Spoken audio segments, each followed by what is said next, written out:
Hi, and welcome to another exciting episode of the Andre The Beast Crayton Show with Yolanda M. Smith, the Branthopist. Today, we're still carrying on that topic, independent artists. And in studio, I'm going to let her introduce herself because not only does she have an awesome voice, not only does she come from a history of talent, Indiana's own recording artist, and she's definitely carrying that tradition on. I'm gonna let her take it from here. Yo, what's up? The Allie. What's going on? What's up, Allie? So, welcome to the show. I saw you first, I believe it was last week, at a thing that Uncle Jams and some other individuals, radio artists or producers was promoting. Tell me who you are, what's the mission, what's the goal? Take the viewers down the alley. Okay. Well, the name is Allyson Edmonds. I go by the Allie. And basically, I kind of, just am looking to kind of expand and kind of give a different taste, the vibe of R&B, music. Come from, like you said, a rich bloodline of musical talent. Yeah. And so I'm just, just trying to work hard to kind of bring something different to the game and, just kind of just step out with my voice and just make some good music, right? So we was rapping. I like to use that word. We was rapping. Chopping it up. Before the show. So let's start with you in general, in that bloodline that you talk about. Let's talk about you, how that music was introduced to you, and just take our time. Let's go with it. Okay. Well, I've been, I've been singing since church choir, maybe about 5 years old. That's usually how it starts for us. Yeah, for sure. That's how it starts in the family. So, born and raised on the east side, grew up in church, was singing. I did show choir in high school, won a few talent shows, just stuff like that. College, I kind of started to focus on my career. We get into that. But once I started writing music, I kind of just... It kind of was a slow start for me as far as getting out into the city and for people to kind of recognize me. I put the project out and didn't kind of really get much, feedback. Of course, like my friends and family were supporting me. But it took a while for me to really get out there. I didn't really do any shows in that first year. And so I kind of just rode the wave of just the streams and, trying to just get people to just kind of tap into, my voice and stuff like that, aside from covers and stuff like that. And then it was fast forward to like a year later, I started, doing some shows, and then all of a sudden, I make this connection, and the next thing I know, I'm making more connections, and it's like, okay, now I'm doing some shows. That's usually, now, that's usually it's like, what happens. Yeah, so everything just kind of started, just kind of going up from there. It's really been in the last like 9 or 10 months or so. So you said you was in the church. When did you really decide you wanted to pursue this? It honestly wasn't until after I graduated college. What did you go to college for? What was your first interest before that? I've been into broadcasting and television since 3rd grade. What up? So it's like, it's all between TV, on air, off air, video, anything that comes with the TV and production side of hosting, anything like that. Right. That's been my first love. And so I went to school to do that and kind of just wanted to focus on the career side of it. But I still wrote songs on the side. So while you in class, you're still bobbing and moving. I'm still writing some stuff, and I'm sharing it with my friends. What y'all think of this? But never really took it serious. Book studio time, nothing like that. And then just what's it like to write? Mine was the last guest we had on here were independent artists. I was telling them about my brother and how I just sat there and watched him one day just literally throw some lines down. That's right. Yeah, and I was like, okay, where did that bloodline, which we were talking about, where did that bloodline come from? Because it didn't come from me. It's a beautiful process, honestly, and it depends on like the topic that you kind of writing about. How do you pick your topics?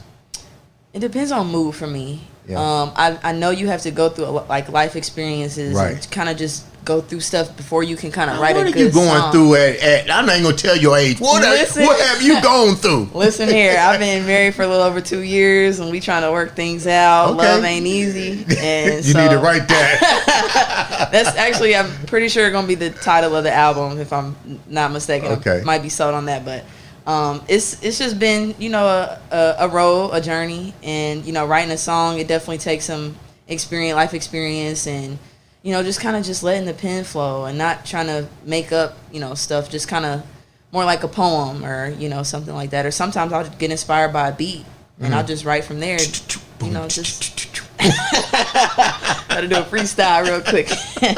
So how much of your music from your college years and and once you start doing it, have you gone back and looked at some of that? Have you brought any of the old stuff that you wrote and into the amplified it? Yeah, into this generation. Actually, yes.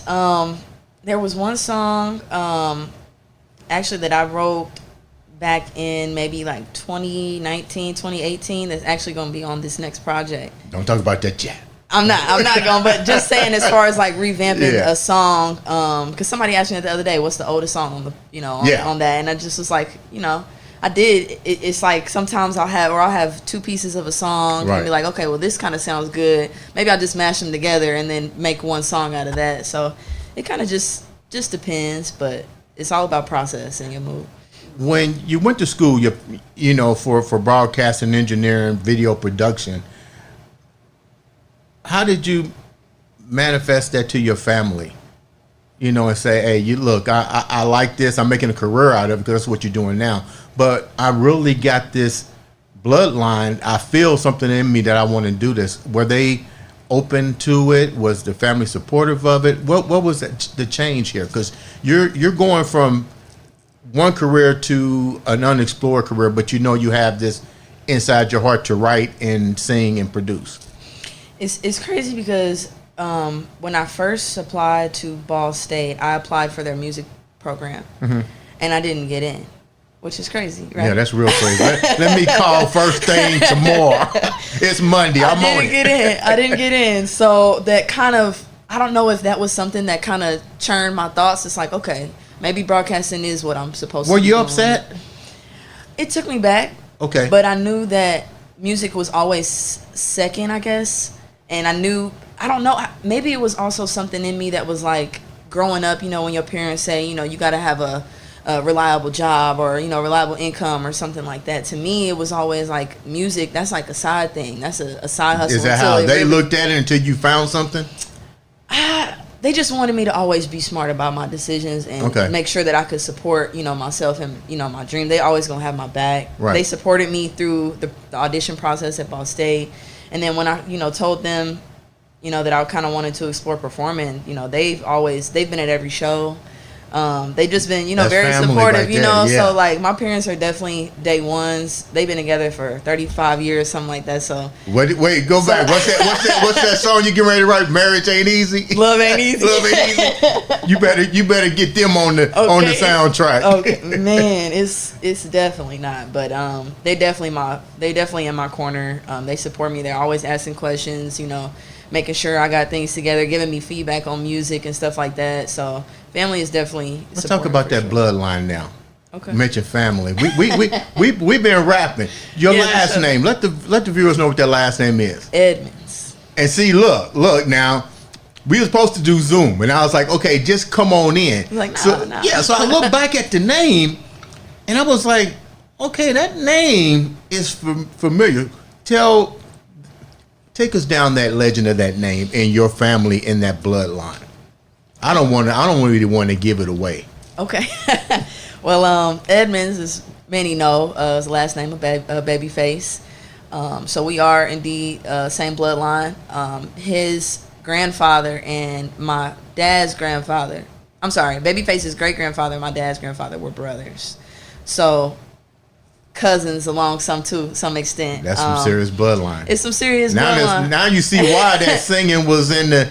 It's crazy. And that songwriting. It's crazy, yeah, because it's like, you know, you don't really know where it comes from because nobody else really in my family does music. It's like in my close family that really does music. I have a cousin that raps, but other than that, it was just like, okay, where's this talent, coming from type of thing. So been born and raised here in Indiana, and, kind of just been trying to get in touch with that music, the Edmonds side. And then just recently I've been connected with Edmonds Music Incorporated. That's great. The son of Melvin Sr., so Right. Melvin Jr. is ahead of that, him and his wife. Brandon, Kenny's son, is also behind it too. So Now, are they in Indianapolis area, or are they? Because we know, if they believe it or not, is Babyface still in Atlanta? Yeah, he's not. They're not here. I know Melvin is in. What's he said? He said Mississippi, Missouri, somewhere out south. But no, none of them are here. It would locally. be nice if, for some way, I'm just throwing this out here, you can be that new center to the Babyface legacy. That would be here. crazy. That would be like, it would be crazy. Believe me, I love Babyface. I rolled down the street when I was young, man, in my Fiero, and I had Babyface bumping. And his songwriting skills are immaculate. So it's just like a living legend for sure. It's like just the fact of just even getting pointers from him on songwriting or his motivation behind music and stuff like that. It would just be I could be a songwriter. Hey, a lot of people can. All you got to do is just put your heart into it. So you come from good genetic genes and so forth. What's your actual end game here? End game. What's the end game? Because it goes back to what your mom and dad was talking about. You got a great career.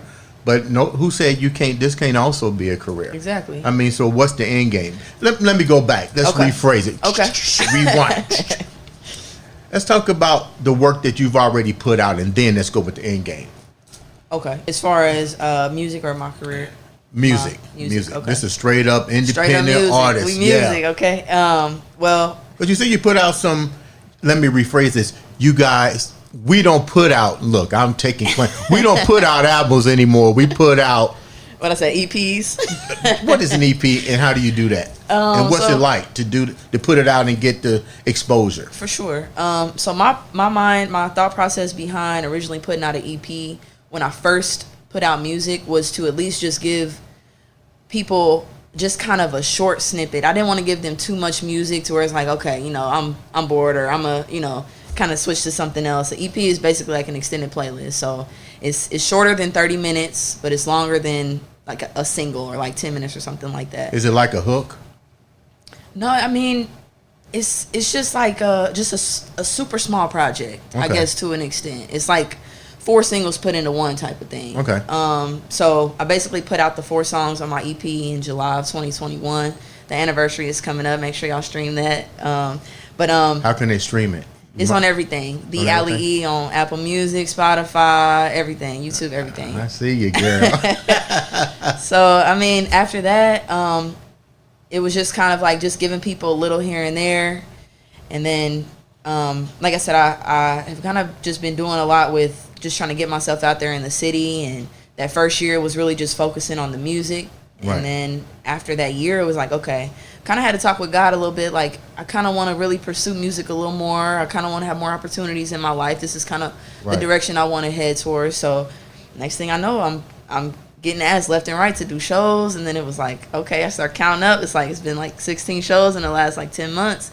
And so it's just been a blessing, like being able to kind of get out in the city and people starting to recognize who I am. How do you know, how did you do your recon on what is going to be that particular song or that particular rhyme or reason that people going to gravitate to? Because let's get real, the music industry is huge. Yeah. And you have to be multitasked to some degree because you can't put all your eggs in one basket. How did you test the water and to find out what is going to be accepted and long-term accepted to some degree, because you're switching over careers? I feel that.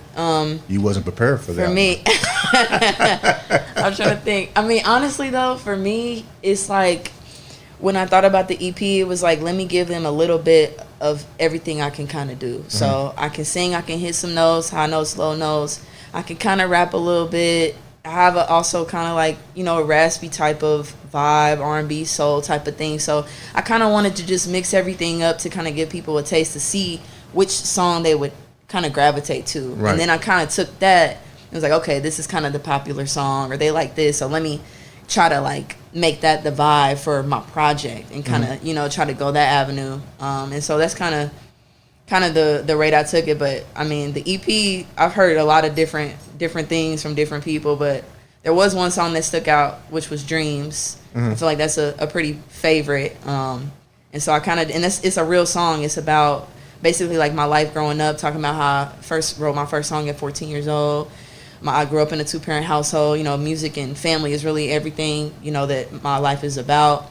And just kind of just walks through things that my dad went through, mom went through, and just kind of just believing in your dreams, because you never know where you're going to be. How much of that recon work allowed you to change your actual goal? Like, say for instance, you grew up in the church and the R&B and so forth. When you put out the different samples, what were they gravitating to more, and was that part of the gravitation that you wanted? Because you had to have a certain vibe that you wanted to do. Right. How much of the audience influence had you go back and go, wow, I really wasn't expecting to go that way, but they're feeling it, and so take it from here. Actually, now that you say that, the song Dreams is actually my favorite song on the EP, so it was kind of nice, and it was the final song that I added to the small project, so it was nice to have feedback from people that was like, wow, this is really a real song. Like, when I first wrote the song, I heard the beat, and I was like, oh, this is like a Drake type of beat.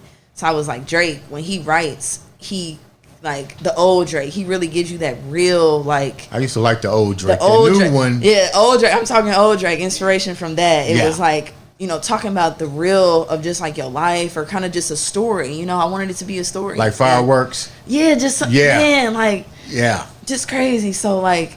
So that was kind of the inspiration with that. And, I always am going to make sure that I'm happy with my work and my, my stuff too. But audience influence is, it's important. And I'm not going to really change who I am, but I always will take it into consideration for... What is your style? What is your style? We know Aretha Franklin has a style. We know Babyface has a style. We know Luther has a style. Yeah. What's your style without the audience or the involved in it? What would you like?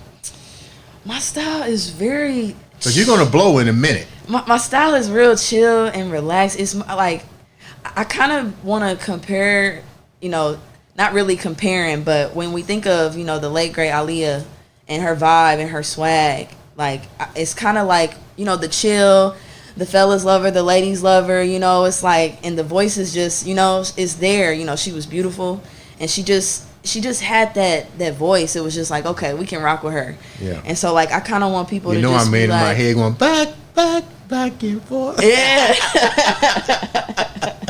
Okay. So, yeah, just being an individual. I want people to see me as a creative and not really, like, comparing me to really anybody else. Like, oh, she's in her own lane. She does a little R&B. She does a little soul. But, right. She can vibe, and she can, she just has her own style, and you can't really, she's in her kind of the own lane, and that's kind of the route I'm trying to.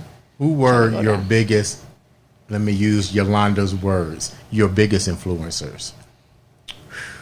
I got you, boy. I'm coming at them. I'm coming at them, dog. Biggest influencers, man.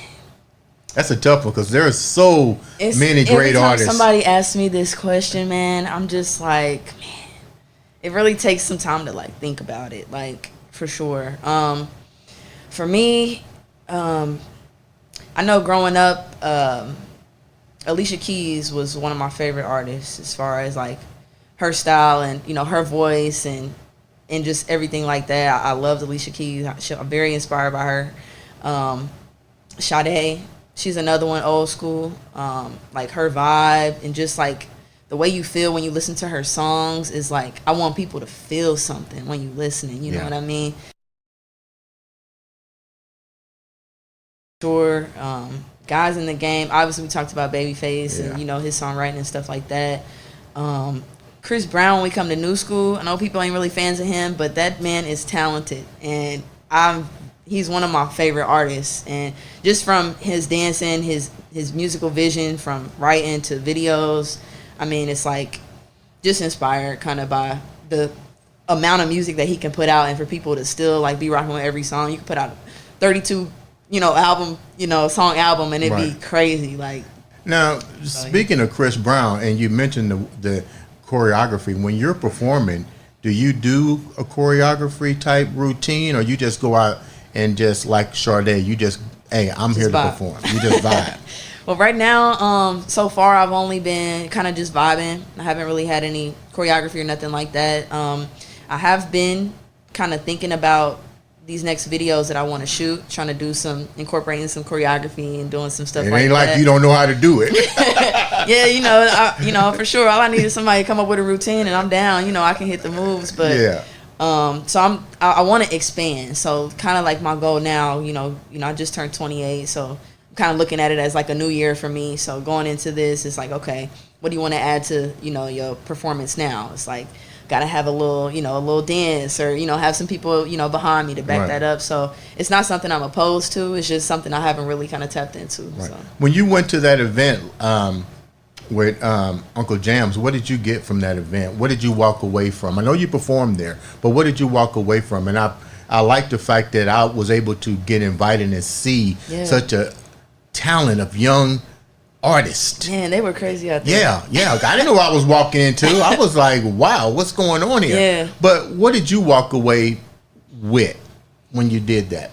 First of all, shout out to everybody that was involved with that. Yeah. All the artists were incredible. Yeah. All of the panelists, everybody who put it together, everybody who got awards, just phenomenal event. I kind of didn't really know what I was walking into. Like you said, it's like a music conference. Okay, I know I'm performing. I know it's going to be people there. Right. But after, like, it was like just really getting insight of the business, or like, as far as like what people expect on social media, or just the game, what people are looking for, like the connections that you make. Or it was just refreshing to kind of be in a room with all of the people with the same mindset, and kind of mission. And you had some legends in there too. For sure. I mean, crazy. Like, and it's like, you don't even really know until it's like, well, I didn't know until I was like, wow, okay, I learned something. Yeah. So it's like, definitely met some people in there, like Nutbush, he's platinum writing artist. It's just crazy. He was here, and I said, look, you got platinum records. They need to be hitching the wagon onto you, man. No, for real. Like, and he's like, trying to work. It's like, I would love to work with you. So we, trying to do something like that. But it was just crazy to kind of just, like I said, be in a room with other artists, older, younger, other people that's been in the business, and just kind of get insight, because that's what it's all about. Always just making connections. You always gonna learn something new talking to somebody, in a room that you're not really familiar with, or there's people of higher stature in there. So I think overall it was just a learning experience for just the head, like the focus for moving forward in the business. So. What's your end game? The end game is to not only be successful, but to touch as many people as I can with my music. I honestly want to be able to become like, a big time artist, like, but that's not really like what it's all about for me. What's the odds? I think people don't really understand the odds in the work and the way you have to network and make these connections. It's definitely, I've noticed, all about who you know. You can have all the talent in the world. I've seen some people with some amazing vocals, but it's like they only got like 500 followers on Instagram or something like that. It's like, dang, where's your people at? Like, who's following you or whatever? It's like the connections, getting out here every day, signing up for open mics. Like, that's how I met Gino. Really? I signed up for an open mic one night, and he was there, and next thing I know, he's posting me on Facebook talking about, I need to know who this artist is so that we can connect. I was telling somebody, like, I always feel like somebody's watching me. Always. Yeah. You never know. And being in the right place at the right time. It's like, I wouldn't have signed up for that, or, it could have been just like, I don't feel like going. It's like, I would have missed that opportunity to meet him, to meet Uncle Sid, to be performing at the Jazz Kitchen. I mean, every single thing kind of like was based off of that. And so it's like, connection for me is like, that was the light bulb. It's like, okay, I need to be meeting everybody that I can, because who knows where that's going to take me. So end game is just to inspire people and just kind of just touch as many people as I can with music, and also just get in touch with that Edmonds legacy and just kind of carry it out. Bring the legacy back home.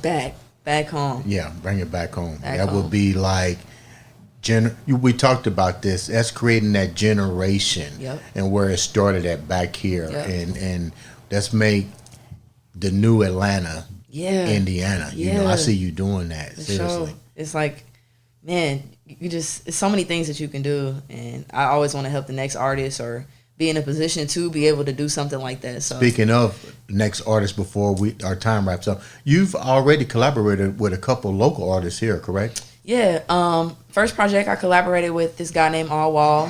He's a rapper, local rapper.